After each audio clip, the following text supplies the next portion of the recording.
اساسین بردوامه جبر کو هین ایریش بردوامه و احتمال ایریش کی مزنترجی بقاسی گوام لشوپینن احتمال کی جی هبه برێڤەبەرێ ناوەندا ڕاگەهاندنیا هێزین سووریایە دەموکراتیک زنگلê şer lê dide ku li pêş Bakur û Rojhilatê Sûriyayê pêleka din a êrişên Tirkiyaya dagirker heye. Van rojên borî ji şehba heta bi Qamişloyê dronên Tirkiyayê ji esman nehatine xwarê û bêtir ji 10 êrişên esmanî pêk anîne û dîsa tawanên şer li lîsteya xwe zêde dike. Nixwasim ku 16 Hezîranê nexweşxaneya Til Rifetê dide ber xwe û 4 sivîlan birîndar dike û nexweşxaneya ku 7,000 kesan sûd werjê digirt ji kar dikeve.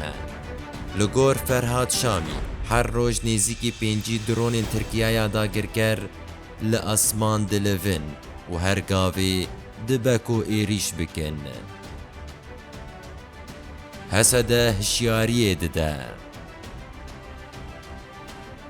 هرمه می داگرکری و نه در بیشتر بن yani işte şereklen der Qamışlo pek hat ve serekani و گرسپی و عفرین در بیشتر بن Hêzên Sûriyaya Demokratîk xwe ji bo şerê 600 kîlometr amade dike û li gor wê dê peşkên şer bigihêje tevahiya Bakurê Sûriyayê. Her wekî berî niha birêveberiya Xweser ragihandibû ku dê destwardaneke Tirkiyeyê rih bide damarên Daişê û wê vejîne.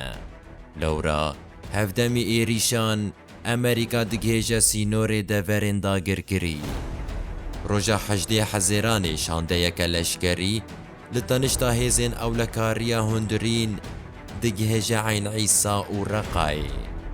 Li gor agahiyan hêzên Washingtonê gihaştine devera Tirwaziyê ku pirî caran bûye armanca balafirên Tirkiyeyê. Binêrîna te dê Tirkiyaya dagirker karibe destûra êrîşeke bejayî li dij Rojavayê Kurdistanê bi dest bixe, nêrîna xwe bi me re parve bike.